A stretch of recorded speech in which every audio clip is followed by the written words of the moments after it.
आज की वीडियो में हम सीखेंगे कि यदि किसी संख्या का घात शून्य हो तो उसका मान क्या होगा। तो चलिए शुरू करते हैं। हम कोई भी संख्या ले सकते हैं, जैसे हमने ले लिया मान लीजिए 10 और उसका घात है शून्य। तो हमको इसका मान निकालना है कि इसका मान क्या होगा। तो घातांक में 3 नियम हैं। उन नियमों के आधार पर हम इन सवालों को हल करना सीखते हैं। जैसे अब यहाँ देखिए, यहाँ 10 का घात है शून्य। अब ये जो शून्य है,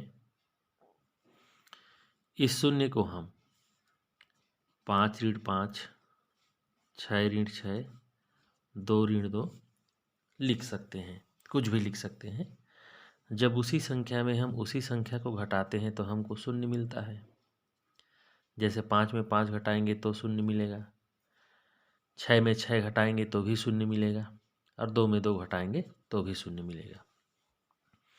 तो यहाँ पर जो हमारा 10 है और 10 के ऊपर में घात शून्य है, वहाँ पर इस शून्य की जगह हम 5 और ऋण 5 लिख सकते हैं। अब 10 का घात हो गया 5 ऋण 5। घातांक का हमारा 3 नियम है कि अगर किसी संख्या, जैसे हम 5 लेते हैं, अगर उसका घात 2 हो और गुणा में 5 का घात 3 हो, तो ये दोनों जो घात हैं अगर बीच में गुणा हो और ये नीचे वाली आधार संख्या एक समान हो, जैसे 5 है तो यहाँ भी 5 है, अगर यहाँ 6 रहता तो यहाँ भी 6 रहता, तो अगर आधार की संख्या एक समान है तो उसका घात गुणा होने पर जुड़ जाता है। जैसे 5 का घात ये हो जाएगा 2 और धन 3। एक बार और देख लीजिए, यदि एक ही जैसी संख्या है और उनके बीच में गुणा का चिन्ह है तो उनके घात जुड़ जाते हैं।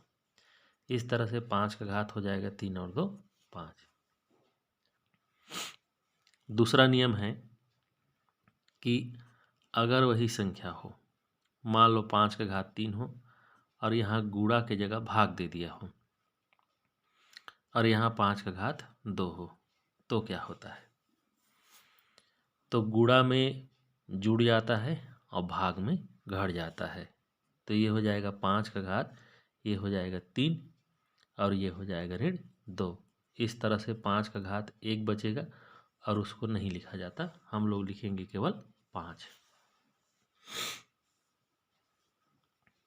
तीसरा नियम है कि यदि किसी संख्या का घात, जैसे 5 का घात ऋण में हो, 5 का घात ऋण 3, तो उसको 1 बटा हम लोग 5 का घात 3 लिख सकते हैं। मतलब अगर कोई संख्या नीचे ऊपर में उसका घात ऋणात्मक है तो उसको 1 के बटा नीचे में लिखेंगे तो धनात्मक हो जाएगा। और अगर कोई संख्या जैसे ये इस तरह से होता 1/5 का घात ऋण 3, तो इसको ऊपर ले जाने पर यह धनात्मक हो जाता इस तरह से।